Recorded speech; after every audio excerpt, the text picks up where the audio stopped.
Welcome to The Bottom Line, the podcast where we cut through the noise and dive straight into what matters most, driving financial efficiency and maximizing business performance. Brought to you by SIB, the nation's leading cost reduction firm, we're here to help CFOs, controllers, procurement managers, and financial decision makers uncover strategies to improve their bottom line without sacrificing quality or service. Each episode will bring you insights from industry leaders, real-world success stories, and actionable tips to help you identify savings opportunities, optimize expenses, and stay ahead in today's competitive landscape. This is the podcast for you. Let's get started because improving your bottom line starts with the bottom line. Welcome to the Bottom Line Podcast, episode number 2.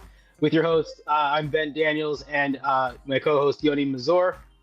Today, we are joined by Chris McCabe, e-commerce Chris. I'm going to let Yoni give a brief introduction, and we'll get started. Welcome, Chris. Thank you. You got it. So welcome everybody. Welcome anybody that's watching or listening. Chris and Ben. So today's guest is a good friend of mine from the industry. It's Chris McCabe from e-commerce Chris. You can find more at ecommercechris.com. So basically, Chris is kind of legendary, I would say, if I might say, in the industry. He used to work for Amazon at the compliance team called Amazon Seller Performance Team, where they constantly handle sellers and maybe potential issues that they have, and things that get flagged and this and that. So he's helped a tremendous amount of sellers over the years to stay compliant and ahead of the game to make sure that everything runs smoothly in their business. So without further ado, Chris, welcome in. How are you? Yeah, thanks. Good to talk to you today. Same here. Yeah. So today we are bringing you especially to kind of discuss these recent policy changes with Amazon, especially in the FBA refund and reimbursement angle. But in general, what's happening is that in March 10, 2025, Amazon is going to change the Amazon reimbursement policy, where when they pay a reimbursement for anything that gets lost or damaged in their warehouses, they're going to pay cost value, meaning whatever the product costs for the seller. This is in contrast to what the policy stands today, where they pay you the retail value of the product. So, for example, if you're planning to sell your product on Amazon, on the marketplace, in the platform for $30, so today if they lose or damage your product, you get $30 as a compensation or reimbursement. But after March 10th, with the new policy, they're going to pay you a cost value. So if your cost value for that product is $5, you're going to get paid $5 instead of $30 for anything that gets lost or damaged in Amazon's fulfillment centers. Now, a quick word about Amazon's fulfillment centers. So anybody watching or listening is not too familiar with this world. When you sell on Amazon, logistically speaking, you have two options. One of them is to fulfill your own orders. So once the orders come in from the marketplace, you package your own product and you ship it to the customer. That's called FBA and fulfilled by merchant. The other option is called FBA fulfillment by Amazon, where you in bulk you ship all your products to Amazon's fulfillment centers. They receive it, they store it, and then they fulfill the orders as they come in from the marketplace. That's FBA. So we're talking about that aspect where you ship in bulk your inventory to Amazon, and then once it's they receive it or they store it in the warehouses, units get lost, damaged, and all these types of issues. So this is where the policy change is happening, and we wanted to kind of run it by Chris a little bit to see we have a few questions to get his thoughts and the better understanding about the situation. So I guess kind of the first question for you, Chris, is now that we understand what's happening, what's changing. So Amazon's estimated manufacturing cost is based on a similar product, right? Yeah. So that's about having Amazon's data actually align with those actual costs. I don't think we're going to know how they're going to police this until it starts happening. I think their ability to, first of all, it looks like they reserve the right to agree or disagree with your manufacturer cost. So we won't know until March if they're going to start disagreeing with everyone's assessment of what their own manufacturer cost is. We don't know if some sellers are going to try to fudge those numbers to make the money a little bit nicer if they feel desperate.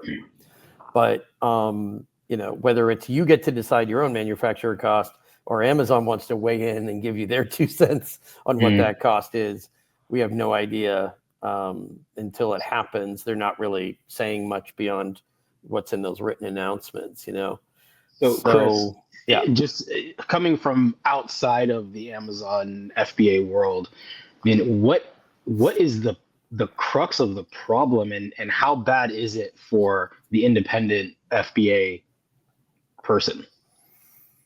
It means you won't be able to petition to get the entire retail cost as you did or as you can at the moment, but you won't be able to do that anymore. So the cost differential will be probably enormous for a lot of people. Yeah, the color. So today, effectively for the sellers, when Amazon loses or damages a product and they reimburse the seller, they're actually turning a profit. So in other words, it's a profit center for the sellers. Mhm. Once the policy change takes effect, it's probably going to become a loss center for the sellers. And why? Because when you ship to Amazon, a product, there's costs involved. So you have your manufacturing costs, but then you have your shipping or handling costs involved. So I'll give you a small, simple example.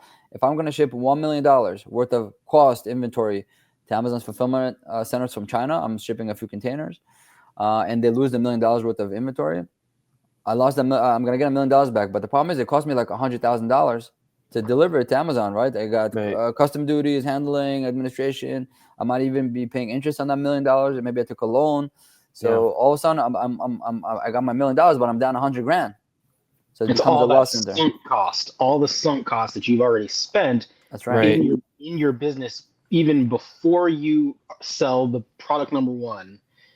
Currently, FBA sellers can get reimbursed for lost, damaged, or otherwise products. Yeah. And the new change makes it so that it's the manufacturing cost. And that's it. No further additions. That's right. That's it's a tough one to swallow. Yeah, to stretch it a bit further. So if you invest $1 million and ship it to Amazon, right? You expect to generate revenue out of it. Maybe you're going to generate $3, $4, $5 million of revenue. That's why you're investing $1 million. So it's not only good enough for you to give me my $1 million of cost. I lost $100,000 of handling everything, or what they call to land it in your warehouses. Mm-hmm. It costs $100,000. I'm losing that $3, $4, $5 million. In other words, it's called opportunity cost. It's being lost because the policy stands today, that $1 million that you ship in, if they lose it completely, for example, they're going to pay you $4 or $5 million based on the retail value. So you're basically able to get your cost back, all your handling costs back, but also turning a profit. So it's a profit center.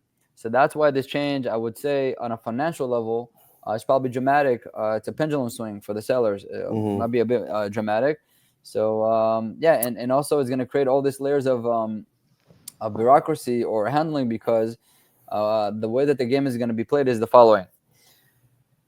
To determine the manufacturing cost of a product, Amazon will have a system that will automatically try to calculate it for the sellers.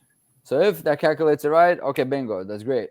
But if it doesn't, and especially if it goes under value, the sellers will have the opportunity to submit their data, also known as invoices typically, or manufacturing cost data or documents. So Amazon can approve the updated amount to actually match your cost. So like Chris was saying before, this might lead to compliance issues, where it's not the right document, or they think you fudged something but you actually didn't, and this and that, and then you might get warnings or suspensions and stuff like that. That's when actually Chris and his team come in for the rescue, by the way. So Chris, you want to expand or give some thoughts about that? There's already been suspensions for people who were spamming Amazon with automation that didn't reflect valid requests for reimbursements. I mean, people have already lost their accounts. I would say there are some new companies that jumped into this field because they thought there was money in it, but they didn't necessarily have the rules down. They didn't have the skill or the competency. Maybe they had a exciting offer that they were promoting and some sellers went for it. And the downside was never discussed. So the downside, of course, is you're not doing things the way Amazon wants you to, abusing their tools, abusing their policies. Of course, what do? They suspend the account.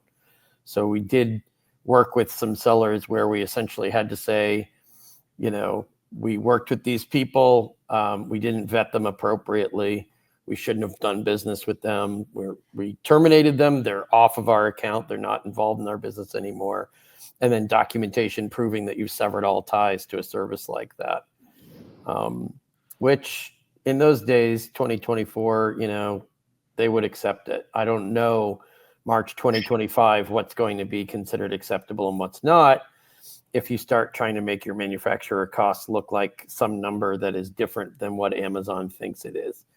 And it depends on how much money Amazon's saving on this. If they're saving mountains of cash, which they probably will, maybe they'll invest a lot of administrative time and research and energy into disputing. I mean, that's kind of the next domino to fall, right? Are they going to start disputing what your manufacturer cost is and then saying, well, we can't seem to agree on what that number is, so we'll offer you this, kind of an alternative, which will be less, right? It'll be less than what you submitted for your manufacturer cost. So how they handle that, we can only use past instances where Amazon changes a policy and wants everyone to just flip the page and do everything their way. I think there'll be some resistance, some reluctance. Eventually there's acceptance and everyone kind of just status quo embraces until it. it settles, and there's a kind of a status quo. Yeah. Do you have a sense of how the marketplace is reacting to this? Would you say the sellers are, I guess, happy about this or not? Are sellers happy about it? I mean, or are they okay? I don't know if anyone's happy about this except for Amazon. Yeah. Amazon is trying to save money in a lot of different areas. Sometimes it's getting people who don't want to work in an office 5 days a week to quit their jobs. That's one way to reduce headcount and save money. There's people who are banned from selling. They suspend you. They don't accept any appeals, and they quarantine your funds or freeze them until 90 days pass, and then you have to appeal to get your money. If you're never unsuspended, if you never get reinstated, sometimes Amazon keeps your funds. So they didn't used to do that. Really? Even if you're being punished for a couple of items you sold out of 1,000, they don't just keep the money reserved for the orders you had for those couple of ASINs and give you back the money for the rest of it. In some rare cases, let me kind of translate what you said. So even if, let's say you made $1 million of revenue, and $999,000 worth, are from legit products, but only $1,000 were from, let's say, fake products. Nah. They're gonna confiscate your $1 million, even though only $1,000 kind of got entangled with, intentionally, unintentionally, with problematic inventory, right? Yeah. Not only that. So I mean, sometimes they keep the entire lump sum, no matter how much it is. I mean, if it's a huge amount, most people go to arbitration. But that's a big pile of money that Amazon keeps unless you pry it out of their hands. I mean, that was an initiative they came up with a few years ago to save them money so that they don't have to pay out final funds to blocked sellers. So, and you could go deeper down any of these rabbit holes, but I think the overall picture is kind of clear that, new CEO who's in his 4th year now, or entering his 4th year very soon, what was his objective when he came in? What is the Amazon board looking to do? Reduce headcount, save money, reduce cost, get more people to spend more in ads, increase fees for storage. The business is tilting towards large accounts that understand that they can't exist if they don't sell on Amazon, so they know they're going to pay these things anyway. Wow. So how does this affect your business specifically and what you do? So right now, it's the people who are suspended for breaking the current policy around reimbursement ticket submissions. Those are the people that we deal with directly because they're suspended because of violations of the reimbursement policies. It's also affecting my business just because there's more fear. People are less willing to invest in like a rainy day fund, which I think any business owner, never mind an Amazon business, any business owner should have some sort of emergency reserve or a rainy day fund to deal with troubleshooting an actual emergency, which of course an account suspension is an emergency. So we're hearing more from people who just don't have resources to maybe hire us to help them, or maybe they try to do things themselves to resolve a problem for a while before they hire us, which obviously that just makes it kind of harder to fix if they create more of a mess, but we're not going to know the immediate impact of this change until we start seeing some facts and some data in March when this gets rolled out. It's interesting. The Prosper show in Las Vegas is late March. This policy is happening, this switch is happening mid-month. So I think in the 2 weeks in between, we'll have some data, some early returns on what's going on, and I'm sure it'll be a big topic at the conference. Hmm. Yeah. Now, I'm curious to know, is there a world where Amazon rolls this policy back? That's a good question. Chris, It's what an do you think? excellent question. I don't think so. Mm. Unless they would need heavy duty amounts of pressure from all facets of American society and government there would have to be just piles and piles of people saying this pushed us out of business or into bankruptcy. I don't think anything short of that would even approach rolling this That's back. more the external forces, Chris. But what about internally, where if you think if Amazon sees that less and less sellers are opting into FBA, so there's they have all this space in warehouses and there's less work there because the sellers are like, no, I'm going to fulfill my own orders because if I lose a package, I'm going to get paid the cost and the retail. Meaning when you do FBM, fulfilled by merchant, and you ship a product to a customer, and let's say the product is you sold it for $200 and your cost is $50, you can insure it for $200. So if it gets lost in transit, the carrier, if it's UPS, FedEx, or the post office, will pay you $200. So it basically covers all your headaches, right? You get your cost back and your profit back. So you can control that destiny. So if there's going to be a big trend internally with FBA where there's less and less users there, or alternatively, sellers are maybe opting in more aggressively to other marketplaces that are up and coming, then internally Amazon's like, you know what, maybe we can make a change. You think there's a world in that scenario internally? Other marketplaces, I mean, I don't really work with other marketplaces, or it's such a tiny fraction of the business our clients does. I can't speak to the other.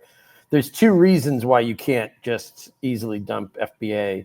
One is being in FBA is part of the buy box algorithm. We don't know how much. The algorithm's proprietary, of course, but throwing FBA away means you're losing a chunk of the algorithm that contributes to the buy box. So there's a financial cost, unknown perhaps, but a financial cost associated with ditching FBA. The other thing is... Let me just translate that to the untrained ear. So one of the benefits of actually using FBA fulfilled by Amazon is that you get the Prime badge as a consumer. So as a consumer, you see the Prime badge, you know that you will get this product within a day or two. But once you're out of that FBA program and you fulfill yourself, you're not going to get the Prime badge. So therefore, you might get less traffic, less trust, and less sales. So this is a thin balance. No, I don't know if thin, but it's a serious balance of do I want to maybe generate less sales? But if anything goes wrong, I'm going to be covered, or I'm going to generate more sales and more profit, but I'm going to take a hit. So I just write it off or something like that. That will probably be the equation that sellers are thinking exactly. of. And the second reason is if you do FBM, fulfilled by merchant, you're warehousing and shipping your own stuff, or you've got a company doing it for you, you are on the hook for your performance metrics, whether those items arrive or don't, which with FBA, Amazon's shipping it for you. Right. In other words, if your order is late, if the order needs to be delivered by a certain date and you missed it, they strike you. And if you get too many strikes, they might suspend you. But if it's ever late within the FBA world, they never strike you. It's their fault. Right. So you got the shield. That's an additional worry. I mean, you're on the hook for performance. You're on the hook actually unless you run your own logistics, 3PL, whatever, you're on the hook for the performance of another whole company that you're contracting with.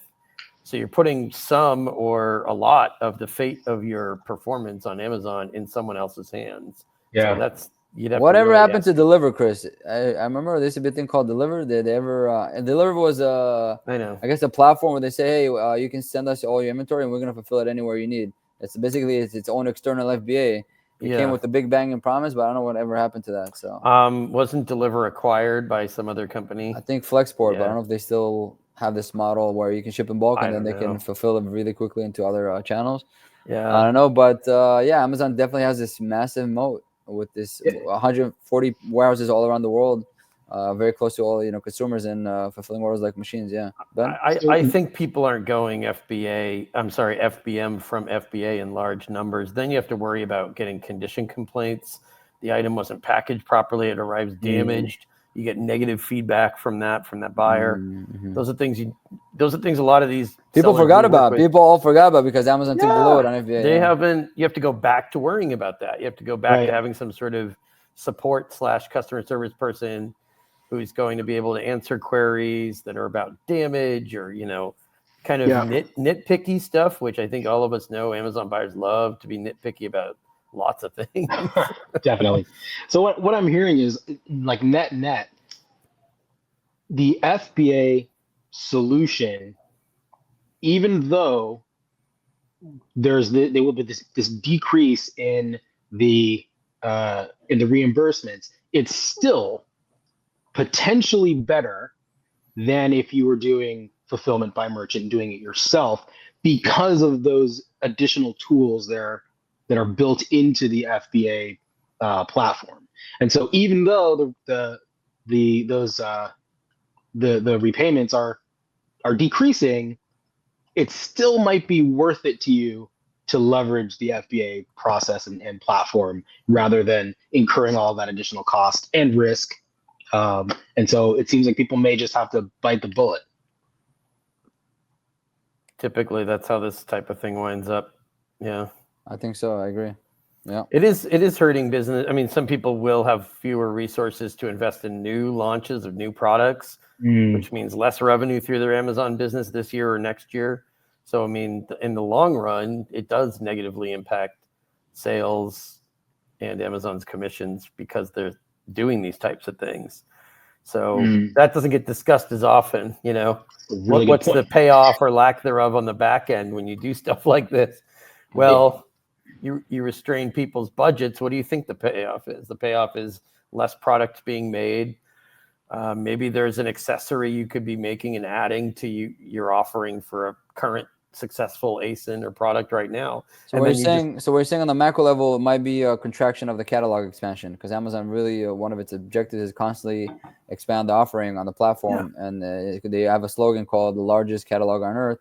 So it might be an impact there where they'll see less profit by the sellers, less expansion, less growth, right? So that's a consideration. Short-term sales may not equate to longer-term profits, right? And it seems a little bit short-sighted, but I mean, you're right. Only time will tell.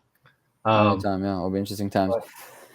Speaking of time, Chris, want to thank you for your time. Thank you. We really appreciate you jumping on and talking us through this a bit. I definitely learned something. This is not a world I live in, and so hearing about it from your perspective is really fascinating. It sounds like Amazon might need something like SIB service to cut their cost without making these crazy changes or decreasing their headcount.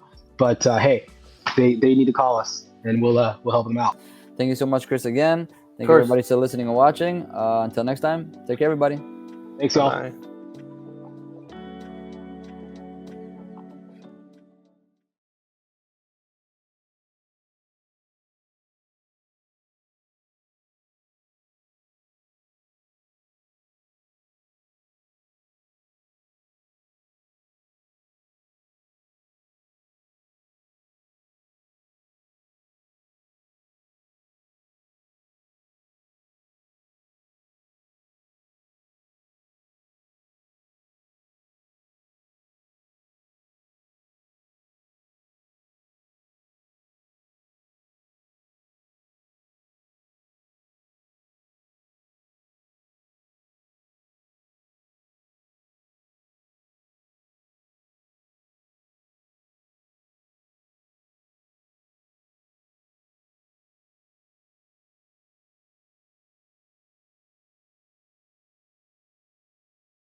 So we got the election, we got the new administration coming in, we got the richest guy on the planet, Elon Musk, coming in as the Minister of Efficiency with DOGE, right? The DOGE, Department of Government Efficiency, where they're gonna take a hard look into any cost structures that can be improved and optimized and namely reduced, and it's happening there. And I think there's also some sort of more involvement with Amazon. And within administration, we saw that when Jeff Bezos came to the inauguration, and I think Amazon contributed to the inauguration fund. So maybe that's affecting their mindset of, okay, if the government can do that, we can also come in and do that, and let's see what kind of costs we can reduce for Amazon.